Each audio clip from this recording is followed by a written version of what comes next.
Hi, everyone. Thanks for joining today. I'm smirking at that song. I'm not sure how often I actually only work 9 to 5, but it's a nice theme. Thank you all for joining. My name is Allie Sikwitz. I'm the VP of Sales for the account management team here at Built In. I'm stepping in for Catalina Coleman, our Director of HR and Inclusion, that unfortunately wasn't able to join. So I have big shoes to fill here today. But just a few housekeeping items for the group here. So please know if you have any questions, you can add them to the Q&A feature on the bottom of your Zoom. And we will have time to actually get through those in the conversation. So definitely make sure to contribute to that. We'll also be sending this recording of the webinar afterwards so you can refer back. And then if you want to participate in the chat, please do. Remember that if you actually click on the chat, you can choose panelists and attendees in your chat window so everyone can see what you're chatting. Or if you do just want to share it with just the panelists, you can change that with the drop down as well. So we'll try to make this as conversational and accessible as possible. It's just like we're in a room together and people can raise their hands and actually just contribute here too. So we will get started really quick. Everyone should have gotten the poll for the return to work plan. If you didn't, feel free to just to go to the actual poll and fill out which one you have, and we'll share that at the end here too. So we'll kick things off. In terms of an agenda, I'll start with just a quick introduction on Built In, then provide some context for the discussion, and then the most important part, introduce our panelists, and we'll do questions as we go. Really quick, before I talk through the slide that's on the screen, just to kick us off, I'd love everyone that's listening to just take one really big, deep breath in and out, and just be present with us here today. First and foremost, thank you for joining this conversation, but most importantly, thank you for all that each of you do. As someone that is not on the people team, but works very closely with our people function, I cannot understate how valuable each of you are to your organizations, and especially the past year and a half of adversity we've had as a business. And I can understand it can be a little thankless sometimes, and also forever a moving target. And so you being here hopefully will take 1 to 2 lessons learned that you can bring into your practice. And in the meantime, just want to say thank you all if you haven't heard that from anyone else of your peers or colleagues in the past few days or weeks. So without further ado, I will just start really quick with a brief intro on Built In, and then a quick video for those that are not familiar with what we do. So Built In helps talented tech professionals stay on top of the industry, both in trends, news, and really to expand their networks and carve out future companies they believe in. And we have 2.5 million visitors every month. And really the commonality of all those individuals is that they are passionate about working in the tech field. And so for our customers, which we have over 1,800 nationwide, they look at us to help activate that talent and ultimately drive them qualified, I was about to say leads, but in actual inbound applicants to their organization. And so if anyone has any questions, happy to talk offline, but I will, without further ado, just have you all watch a very quick video on Built In. You have more tech roles to fill than ever before, and so does your competition. As a result, recruiters inundate top tech professionals with emails they simply delete. And candidates don't spend their time on the sites you once relied on for hiring. They do spend their time on Built In.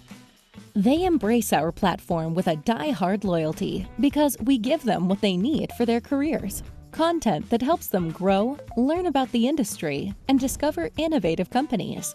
Best-in-class content attracts best-in-class talent.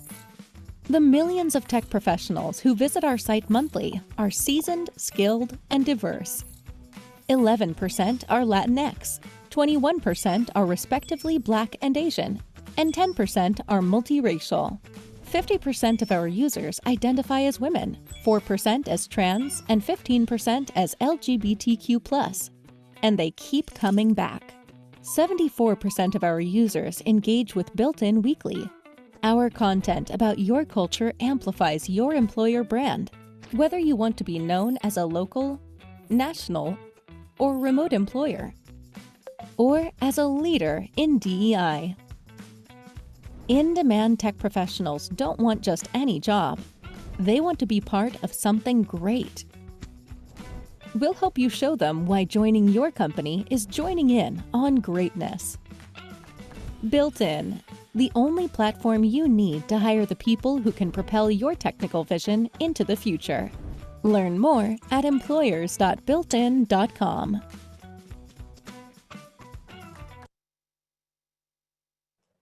Okay, wonderful. And we're going to close out the poll just so we can actually see results really quick here, because I know a lot's changed in terms of how each of the offices are laid right now. So just to kind of level set before jumping in, the poll was, what kind of plan have you rolled out? 78% of the audience had put hybrid, 12% said remote, 2% said in office, and 8% said not sure yet.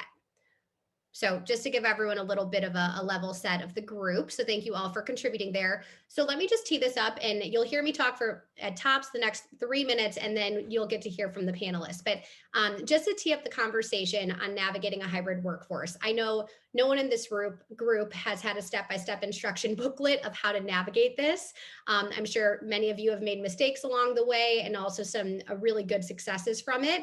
And so really the purpose of this discussion is to be able to identify some of the biggest challenges we're hearing, and then hear from some experts and how they're navigating it. And at the end of the day, again, I speak for the whole group that I think we're all getting a little bit thicker skin and larger resumes built up in this process too. So what you see on the screen here is really where we'll start, which is level setting on the fact that hybrid is here to stay. And obviously with a more than half majority of the people on this call being part of that, it's continuing to be something that is just the new reality.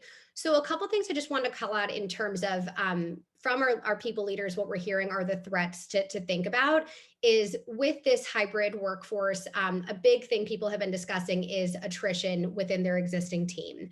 And so whether it be on the horizon, I'm sure some of you would argue it's already here, but that is definitely a threat as we think about how we retain our current team.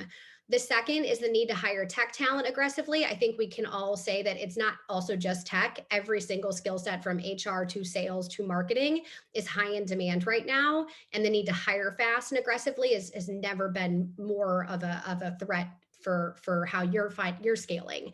And then lastly, which of course doesn't help with that, unprecedented shortage of talent. And so the theme of what I hope when we go through all of this is companies having to be able to really adapt to what employees want in an employer to be able to not only retain them, but to be able to attract new talent. And so the last thing I'll mention here is Built-in had actually surveyed our users this year in regards to what they care about. And the resounding overall feedback in different directions of how they say it is flexibility and choice. And so just 2 data points I wanted to share with the group. 0 employees want to work in an office 5 days a week. Again, 2 years ago, that was not going to be the case. And so that is a huge thing to make sure that we are all considering that flexibility is not a nice to have anymore. It is an expectation.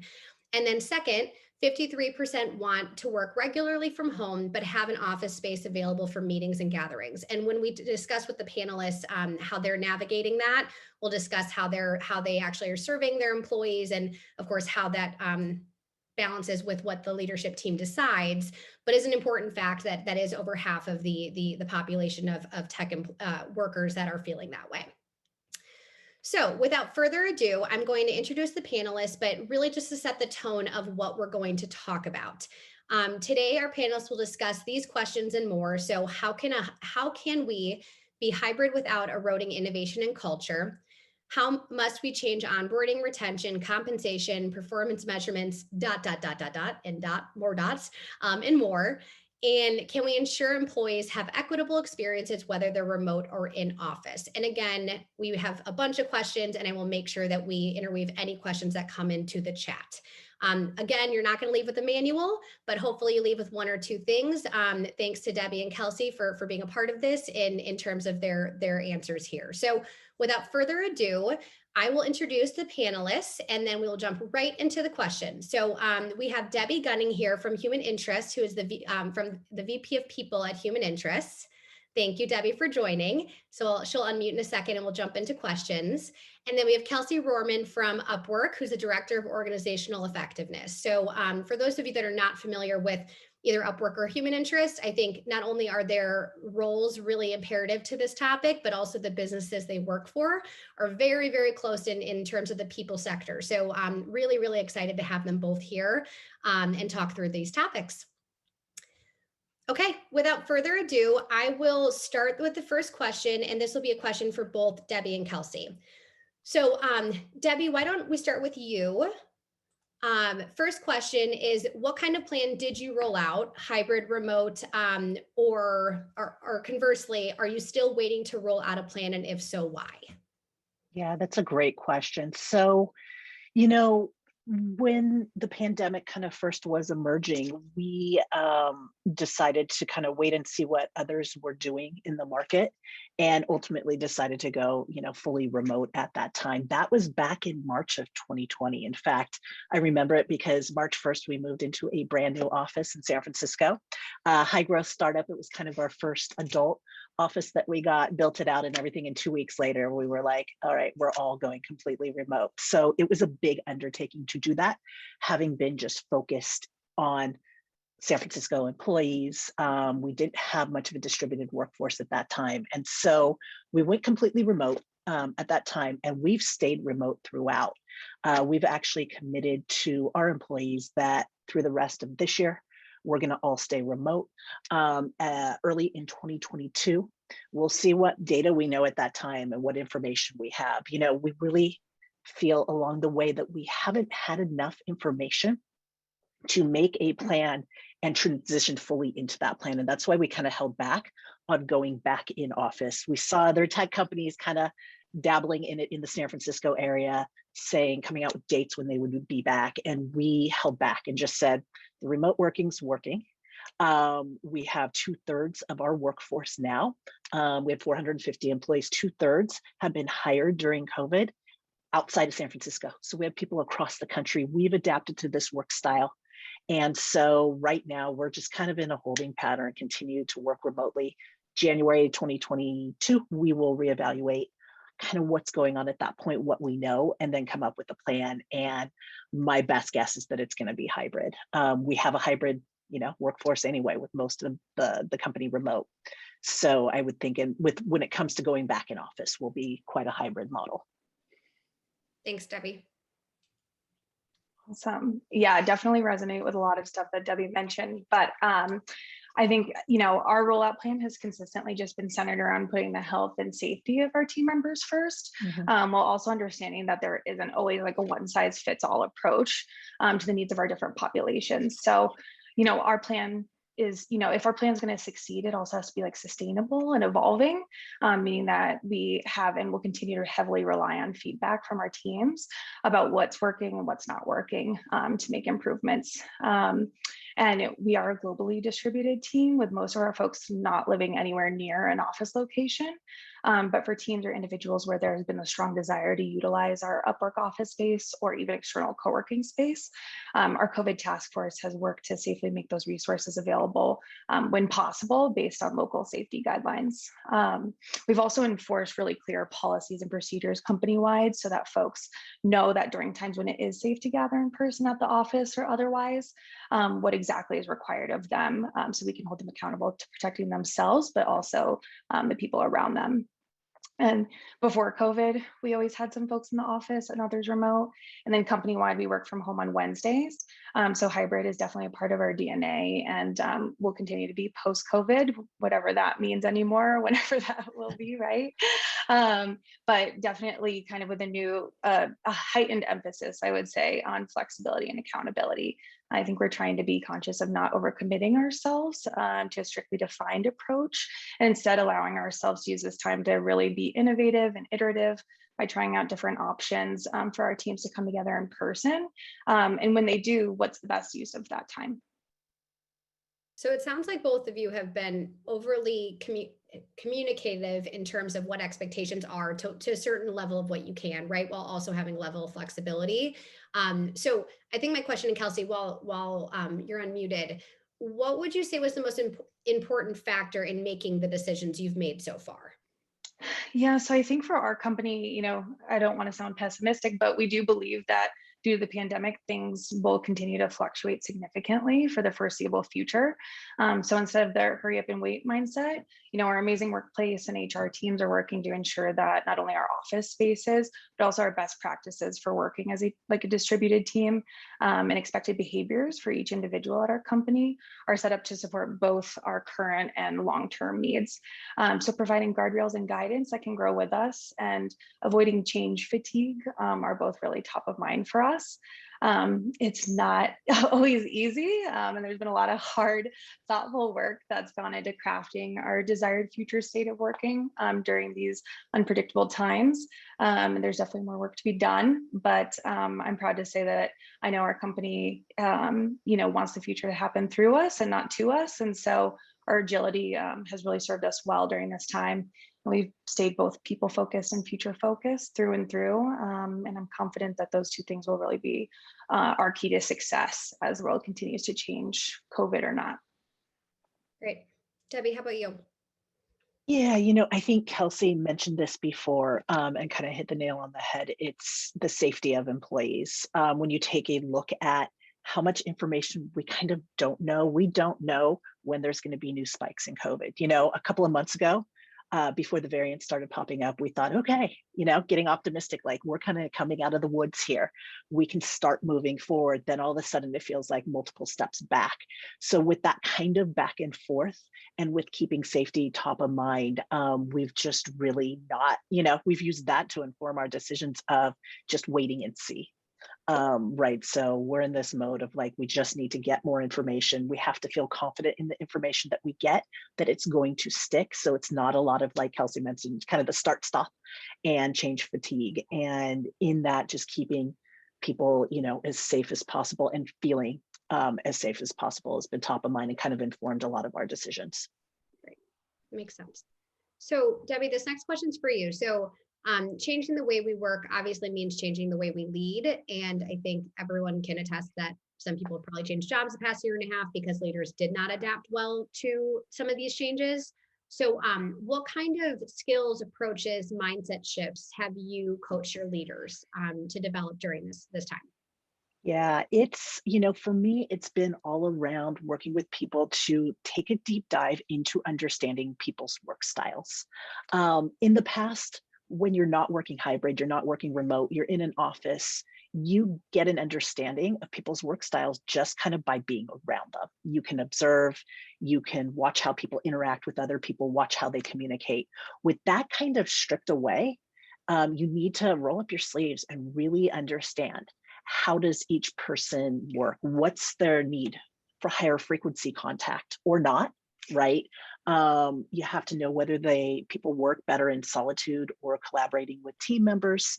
It's all super important. And so what I am coaching people to do is just ask, really start getting to know each person on your team's work style, how they like to interact and so forth, because that way you can really create a personalized strategy for support, for interaction, for giving employees they need. And this might have been something we didn't fine tune in the past, because like I said, if you're working in an office environment, you're having side conversations, some of it you get by osmosis and just by observing. Now with that stripped away, we're not spending that time together in office. I think you really need to kind of take a deep dive, figure out what works for, each individual, and keep in mind, and I think this is going to be an ongoing theme in this conversation, there isn't a one size fits all approach. Like, you really have to customize how you're working with your teams. And I think all leaders kind of need to take a deep dive and figure that out. Can I add on to that, Allie? Because I totally agree. And I think a really big piece for us has been around clear prioritization framework and setting boundaries for your team too in this remote and hybrid environment. Leaders need to help their people be successful by clearly outlining realistic priorities and project plans, helping their teams when they ask for help, and also holding partners accountable to respecting those priorities and boundaries as much as possible. Because I think this is really a key piece to achieving work-life balance when you're not all together. And obviously, you made a comment earlier about, we're not working 9 to 5. A lot of us are working more than that. And so I really think setting priorities and boundaries, across the organization is super important. Yeah. I'm sure you all feel this way, but I do think as a leader outside of HR, I have always loved that interaction in person to be able to like gut check, and I can just see it in someone's face or their stature, how they walk into the room, right? And for me personally, it's been one of the hardest things as a manager remote, and I think our HR team has done a phenomenal job of giving access to leaders to your HR business partner to just figure out those ways of coaching, even how I need to be coached, right, in regards to how to approach that differently. The other thing I know a lot of customers have talked about is the idea of stay interviews, and so that's something, Debbie, of what you just talked about of mirroring, right? Someone might not need that attention, some might need a lot of conversations, and stay interviews, whether it be every 6 months or 1 year, to say, how are you doing? Are you committed to this role? If you were to leave, why would you leave? What would be the top 2 reasons that would make you leave? And so for that's another thing that I think our team has done really well to make sure that for a manager who needs a little bit of that affirmation, it's a mutually good way to make sure that you feel like you're retaining your best employees. Yeah, and that's a great point, Ellie. That's also a great way to dig in and get that information and open up the conversations that it's okay to talk about these things. It's okay to talk about what's working, what's not working. And even in one-on-ones, I urge every manager, at the end of a one-on-one, check in and say, what do you need from me? What can I be doing differently? I think it's more important than ever for managers and leaders to be asking those questions, because otherwise, if you're not seeing it and it's out of sight, out of mind, you don't know what you don't know. So every opportunity to have a connection, whether it's a one-on-one, whether it's just a check-in, whether it's a stay interview, I think we need to be kind of digging a little bit deeper and pushing ourselves to ask the questions that we may not want to hear the answers to, because it's not always easy. But if we don't know, we don't know. And that will help us understand how to work better with everybody. Yeah, Absolutely. building that psychological safety, I think, is so important. For sure. So, on the topic of those meetings and how you're building that interaction, obviously, I even hate the term Zoom fatigue, but it is real. We all have felt it as we are all in a Zoom right now, but that's okay. How should meetings change for a virtual world? Is it about structure? Is it about frequency? Is it about length?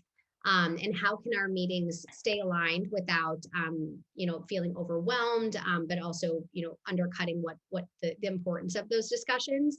So Kelsey, do you want to talk through what Upwork is doing around that? Yeah. So, I mean, obviously, meetings are inevitable, right? And sometimes necessary, but I think asynchronous collaboration should always be considered before you're booking a meeting. I think this can be hard for certain companies or people to do this successfully unless communication best practices are defined and the right tools are in place at the company level.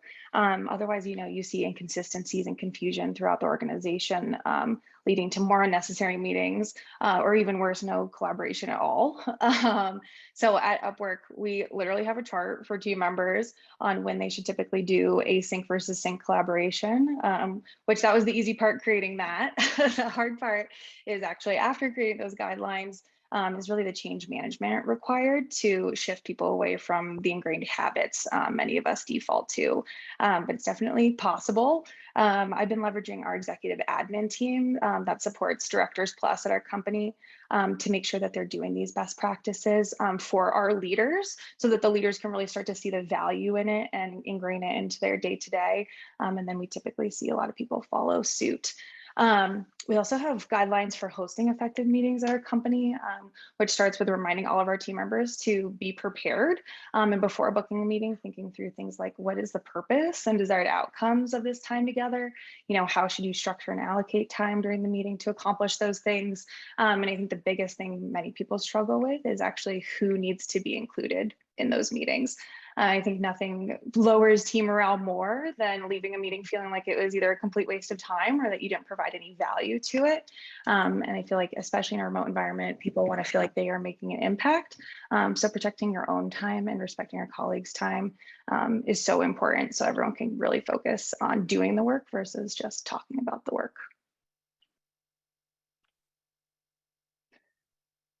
Yeah, as far, I can build on this as far as, Zoom fatigue and this whole idea of Zoom fatigue goes. The number one thing I always say is if you're starting to feel that you are on Zoom too much, figure out how to get off of it and how to have breaks, right? Take control of your calendar. Also, the phone. Like sometimes I just go right back to the phone. And if there doesn't need to be a screen share in some particular meeting, or it's a one-on-one and you don't need to be looking at the screen, I urge everybody to get on the phone. I ask people all the time, hey, can we hop on the phone instead? That way you can go for a walk, you can get outside, you can pace and get some steps if you want. There's a lot of different things you can do while you're talking and engaged on the phone. I'm working a lot on in our onboarding when new people are coming into the company, because we're hiring a lot of new people. And in that first week, starting to kind of frame up with people like, hey, be aware of when you're booking, Zoom meetings and so forth, what's the intention behind it? Who needs to be there? Really think through a lot of those things that Kelsey flagged. Be mindful to not take someone's schedule and go back to back to back to back to back. Leave gaps for people. If they have one break during the day, don't put a Zoom meeting in there and take, their last break for the day, and get them back on Zoom. And just be really mindful about how you're utilizing the tool, how you're planning meetings, what can be done on the phone, and honestly, check yourself and see if it can be done over email. Sometimes, you walk out of those meetings, like Kelsey said, and it's like you have just spent a half an hour or whatever. You don't feel like you had a whole lot of input. A lot of the topics could be handled over email. And then that frees up the time that we do get on Zoom and we do have group meetings and so forth to be like super effective, and an awesome use of time. I love the idea of building in breaks too. We try to do a lot of that for anybody that Yeah. uses G Suites. There's the speedy meeting feature where you can auto set it on the back end to always have your meeting start or end 5 or 10 minutes, behind, so that everybody can kind of take a bio break or do whatever, answer your Slack messages. So yeah, definitely agree on that. I've noted it helps meetings start on time as well, like in the next round of meetings, because then you're not having to say, hey, can I take 5-10 minutes, go do a bio break and all that stuff. So I think that's a great feature. It takes an adjustment though. Like there's an adjustment period for sure. Like I was showing up early for meetings. So I can be like, oh, yep, no, this doesn't start for 5 minutes. So So Kelsey and Debbie, one question came in on this topic. So what kind of meetings do you suggest phone calls versus Zoom? In my organization, phone calls are thought of as taboo and people aren't quote unquote paying attention. So any recommendations around that? I think one-on-ones are great. Every time like I have a one-on-one with my boss, we do it on the phone. All of my team, I open that up on, generally we don't have to be in front of a screen because we're just talking through things. So I think that's the perfect time to like get on the phone and urge each other to like go out for a walk while you're talking and having your one-on-one. I was going to say the same thing. I try to have my team calls when I'm like walking my dog in the morning or in the afternoon. I just feel like it makes it feel a little less formal too. Obviously, if you're delivering things like, performance feedback or things like that, obviously, I think that needs to be face to face. But yeah, I think if you're just having a standard one-on-one, I feel like it does get a little bit difficult with larger groups sometimes because it's harder to kind of read when somebody's going to talk and then you're interrupting each other and things like that. So I do try to keep it to when it's just, one other person and myself. I think, Debbie, one thing you said too is just it is expectation setting, which also then is such a double-edged sword right now because flexibility with expectations seems like it's a little counteractive. But I think one way that I've seen it work well internally for us is there's the expectation company level, and then there's the expectation at the manager level. Mhm. And what might work for one department might be totally different than the other. And because of flexibility, if you are making someone feel really uncomfortable if they want to go on a walk during a meeting versus and have their video off, like there might be some underlying trust issues there versus Yeah. really them not being able to go on a walk, right? So I do think expectation setting and then manager level expectations to continue to be instilled. And hey, here's the threshold, but we're willing to be flexible. Like this meeting, everyone's usually off on video, but take your dog on a walk. Like you take care Mhm. of it. And so just going back to the topic of flexibility, that does matter in, I think, what everyone's complaining about with the fatigue going on. So thank you for that question, and continue to keep throwing questions in here. So we're going to change the topic a little bit. So the Harvard Business Review researchers have noted a phenomenon called affinity distance, and it's how much team members value and trust each other. And affinity is an important indicator of team success. So what should companies do to close the affinity distance in a remote world? Is it a matter of team building programs, creating a process of addressing challenges, creating opportunities for team members to spend time together casually when it's safe? Or are there other ideas? So Debbie, I'd love to hear a little bit more about your what you've seen in this topic. Yeah, this is a great question and something that I think about a lot and spend a lot of time pondering. You know, I think the best way to get people to build trust and value each other is connection, right? And it's human connection. It's just getting down to who are you as a human? What type of values do we share? And then that brings it into work and more trust when you're working together. I think we should all be challenging ourselves to think creatively about how we're creating those opportunities for connection. And you have to think broad. It's not just team connection, right? Because sometimes it's easier just to connect with your team because you're talking to them working on projects all the time. But I think across the company in cross-functional ways, because the more connected you can have somebody be with other teams in the company as well and other people, I think the more effective we're all going to be. And you're going to be tied to the company and really beyond your team. You're going to feel really passionate about the work you're doing and the people that you're working with. So, some of the ways that we are doing this, and I think once again, it's not a one size fits all.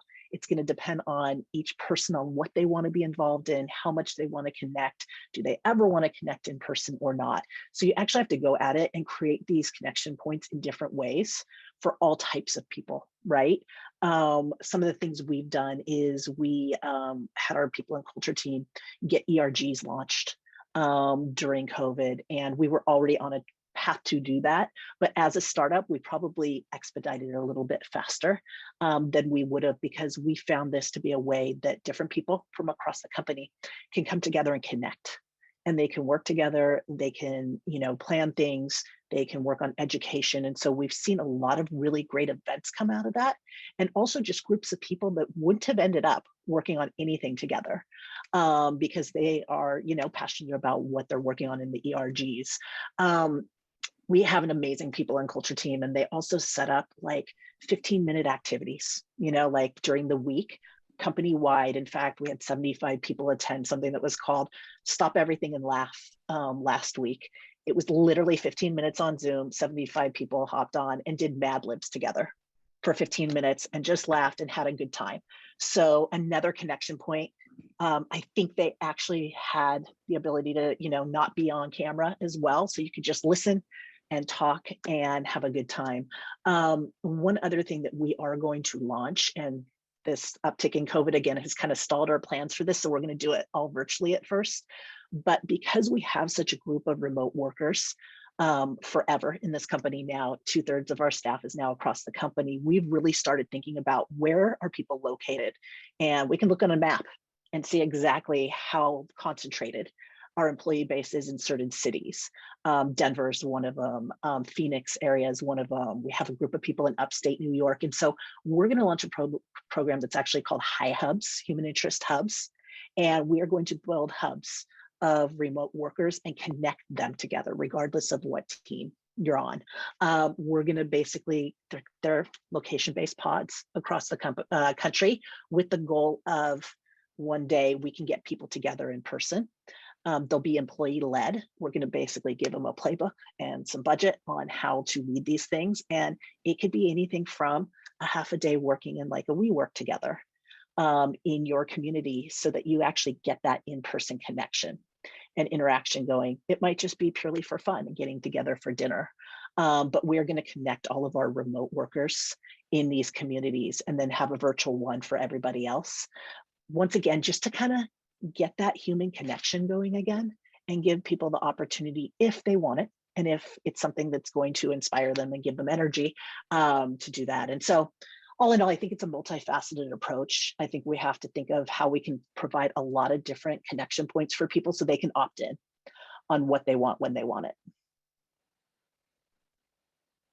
I love that. I think too, just putting my HR hat on as well. I think it goes back to accountability, which we were talking about before. And for leaders, they need to make sure that there's also high talent density throughout the organization. And so, A players at your company value trust and really want to work with other A players. And if performance management is not strong or consistent, meaning folks that are underperforming are being held to be responsible for up leveling, I think those A players will start to wonder why they're expected to do work while others maybe slip through the cracks there. And I think that can really cause a big divide in teams that you have to be really careful about, especially in a remote environment where you're not seeing what everybody's doing every day and talking to these people on a regular basis. So that's just another key one for us.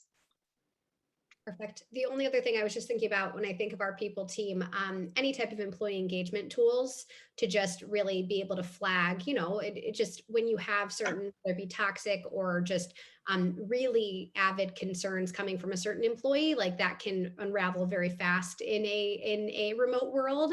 So being on top of making sure you respond to those, you build you make sure the employees know that this is read every, whether it's day, week, it's seen by C-suites, it's seen by a certain department. So I think that's something built-in does really well is that is promoted to be there and is seen and responded to very frequently. So just another idea based off some of the things you both just said.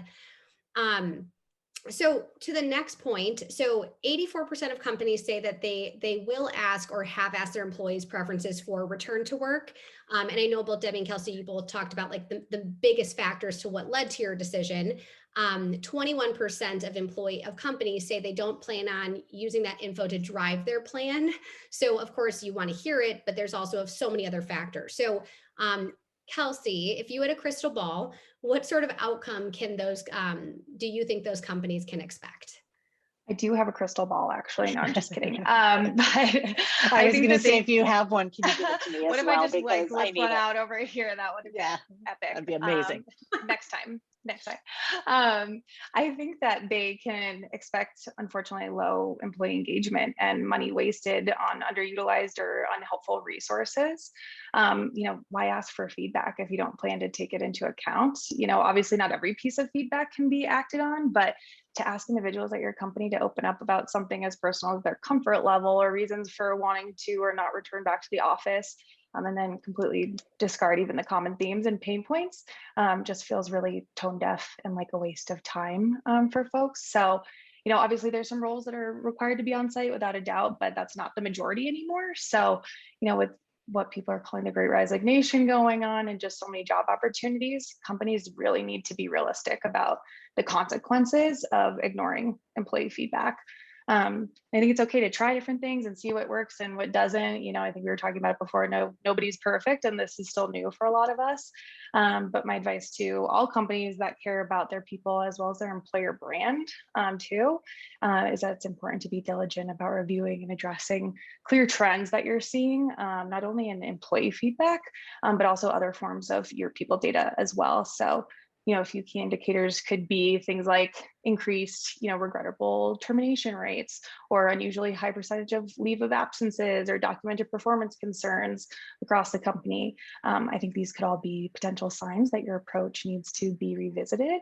And honestly, best case scenario gives you a small window of opportunity to try to address it before it gets worse. I was going to make a joke of mic drop, but crystal ball drop, but crystal ball drop over here.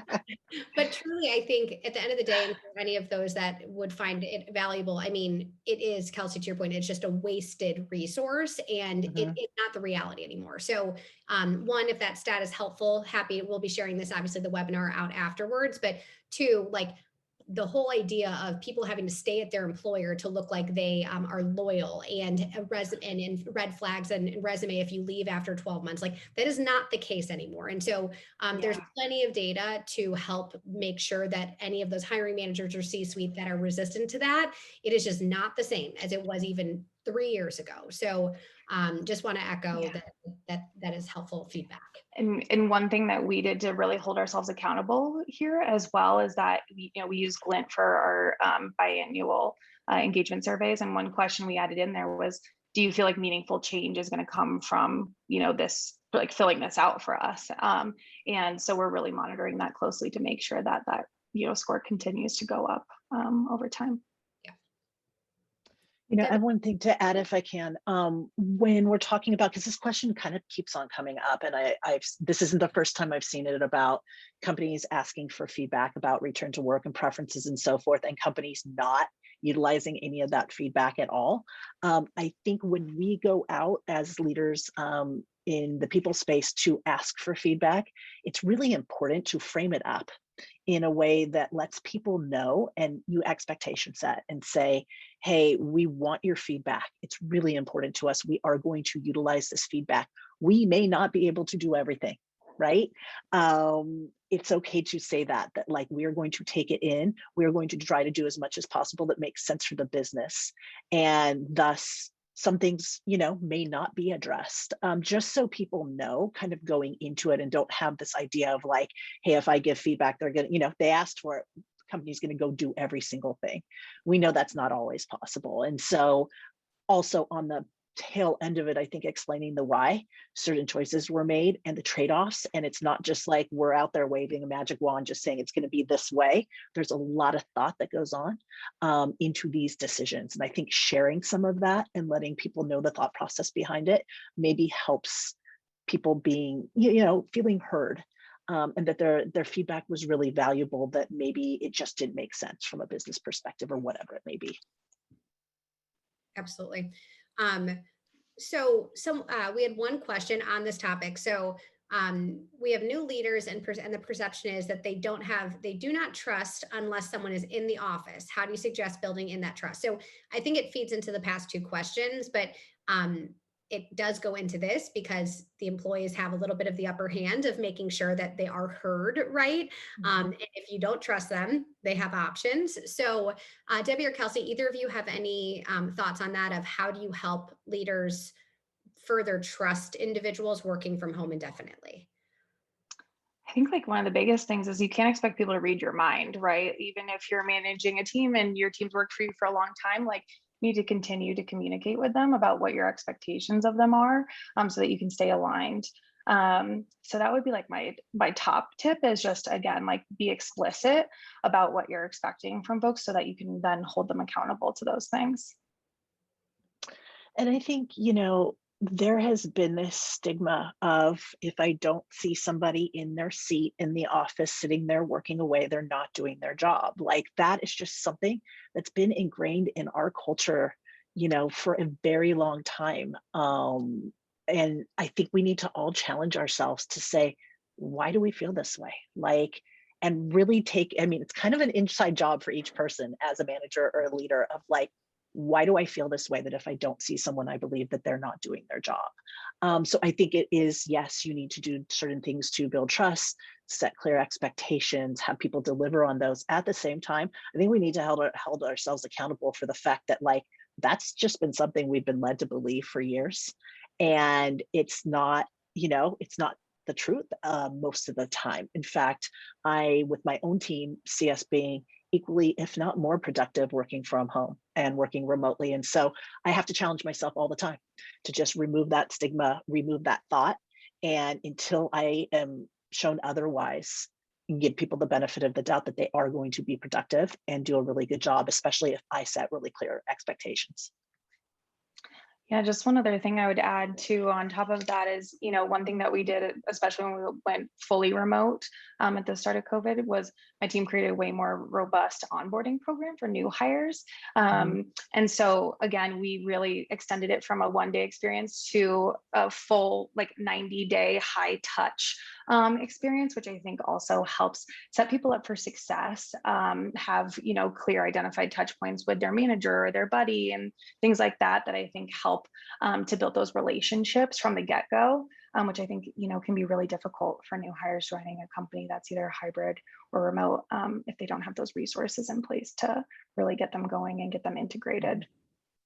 The only other thing is, as a third party listening, we talk about this topic all the time, and our CMO is very adamant there will be a clash of from C-suite to individuals. Just this notion. It's also funny because we've been doing this now for how long? Are we on like month 17, right? So I think the last part of this all, and as you, Debbie, said, like we don't have a crystal ball, and safety is the most important thing. And there is no, I don't want to call it light at the end of the tunnel. That's a negative way of putting it. There is we don't know what's going to happen. And so Yeah. instead, we can go off the facts of how people have proved themselves this amount of time, right? And so, with the idea that this might be 12 months, and God hope it's not, we'd be functioning in the same way we are today, right? So I do think there's also some proof in the pudding of what have they been doing? Like we've been Yeah. running this business. Just a third party on kind of this topic. And Yeah. I I think mean, people oh, sorry, Debbie. no, go ahead. I was just going to say, I feel like sometimes leaders assume that people are disengaged because they're working from home, but really that's really the root cause of the problem. And so definitely have to think about like what else could be causing that. And, train yourself to think beyond, oh, it's just because I'm not seeing them every single day. Yeah.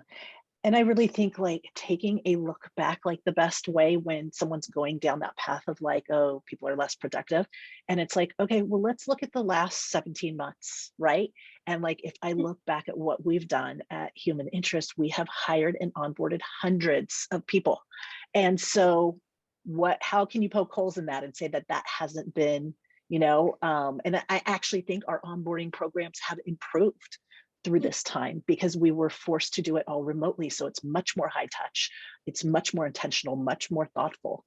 And so I urge people to look at like, what have you actually accomplished? Have you hit your goals in the last year and a half? And the fact that we've all been able to do this in unprecedented times, we never, ever imagined that there would be a global pandemic that we would be trying to grow a company in or even sustain a company. And so I think it's more of just like, look at what we've accomplished. How can you argue with that, right?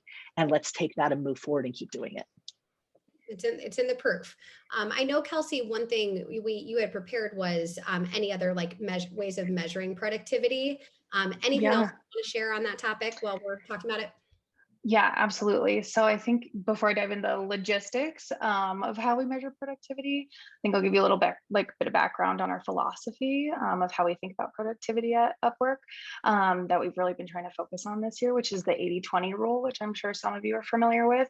But at Upwork, the goal of the 80-20 rule is to identify inputs that are potentially the most productive and make those the priority. And the important thing is to begin to notice which 20% of activities, people, products, whatever it might be, are responsible for 80% of your success. So basically spending more time on things that have the best chance of making the biggest difference can really go a long way with making more successful with less effort, which is basically the definition of productivity, right? Don't quote me on that, but something like that. And so to kind of start like our annual planning process, our leadership team always kicks off the year by aligning us on 3 company strategies. And then the department leads work to ladder up to the majority of their team OKRs and related initiatives to really ensure that we're supporting those 3 strategies. So we're all driving towards the same goals. And then we share out those department plans broadly so that everybody has visibility. And I think that the tricky part in hybrid teams or remote environments can actually be just tracking progress against goals that are set and communicated initially.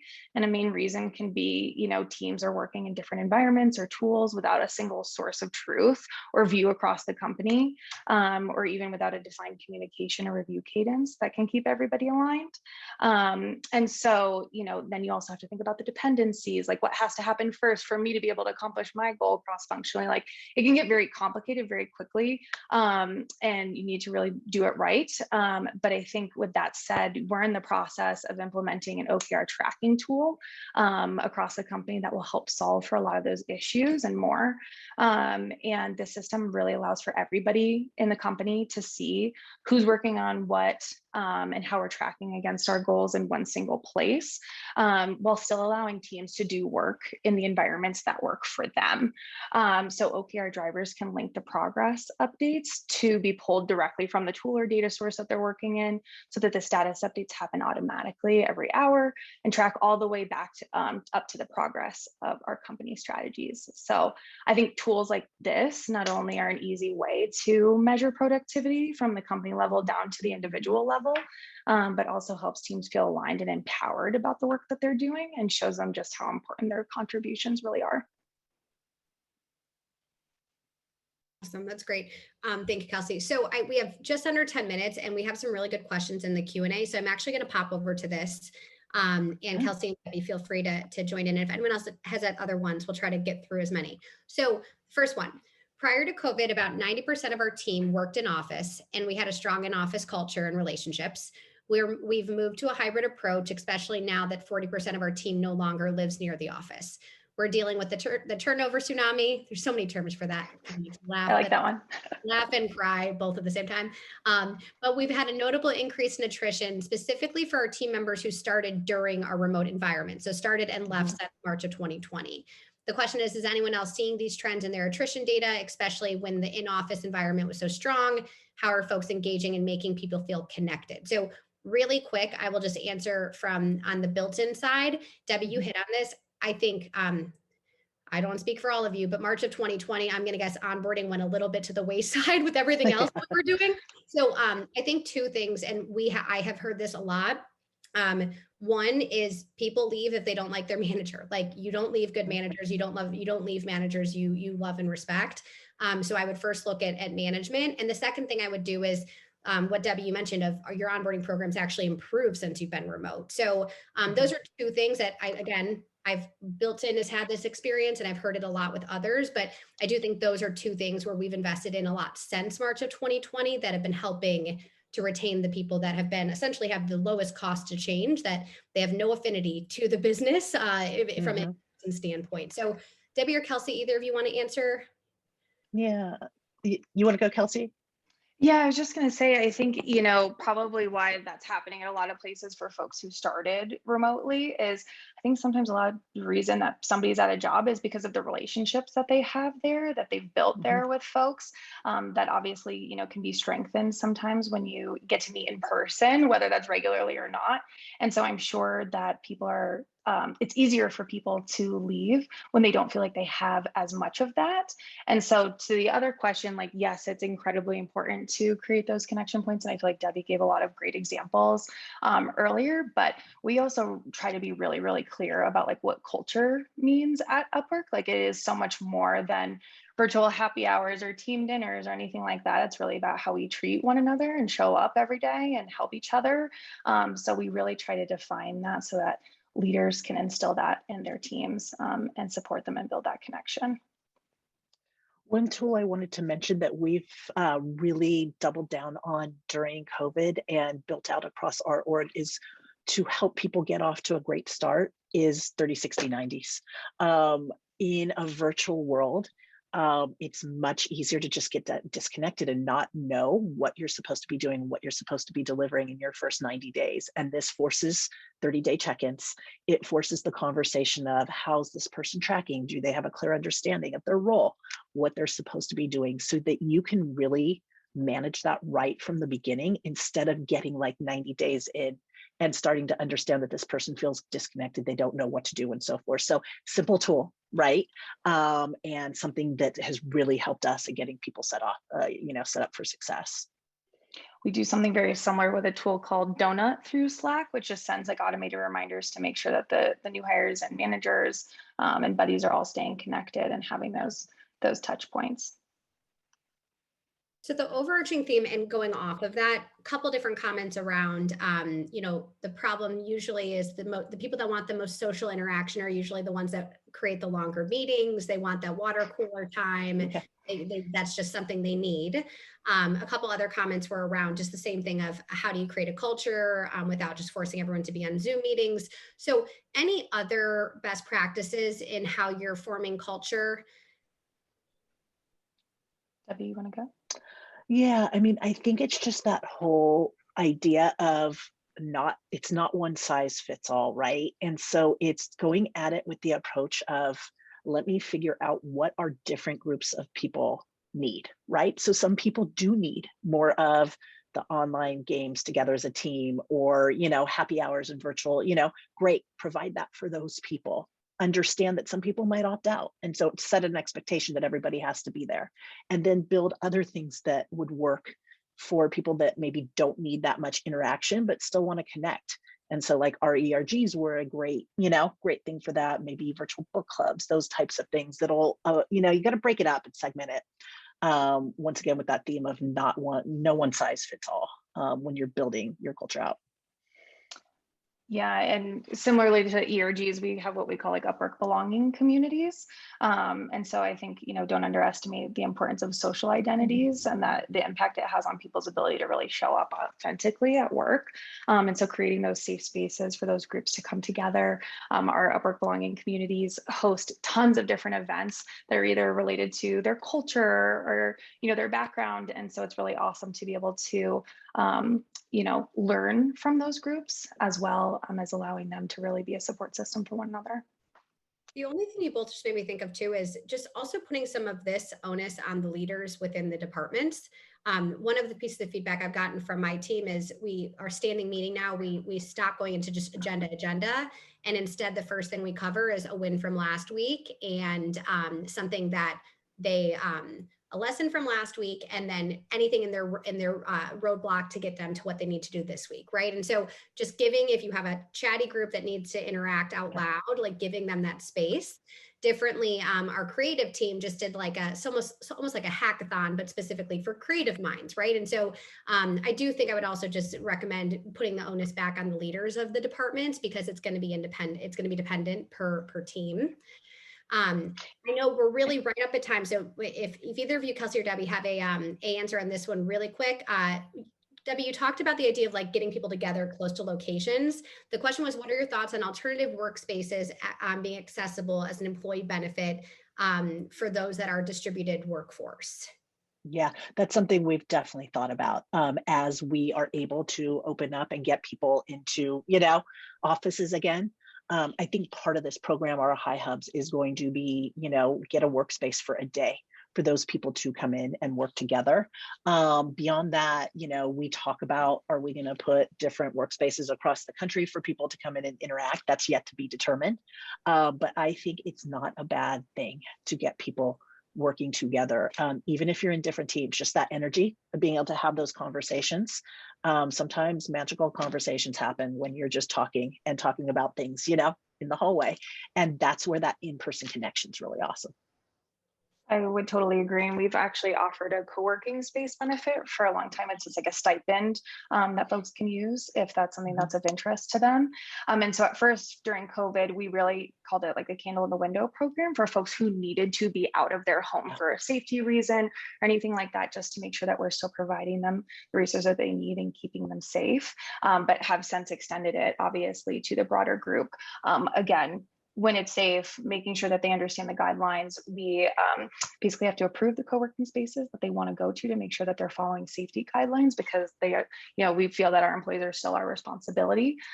So definitely will continue to do that as well. Okay.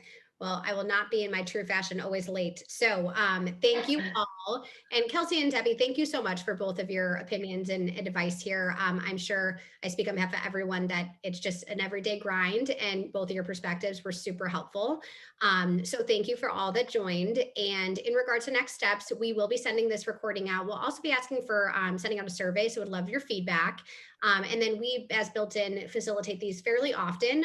So we'll continue to do that and make sure that we're all sharing best practices. So until next time, thank you all. And Debbie and Kelsey, thank you again. Thanks so Thanks much. so much. Thanks, everyone. Have a good rest Have of a your great week. day.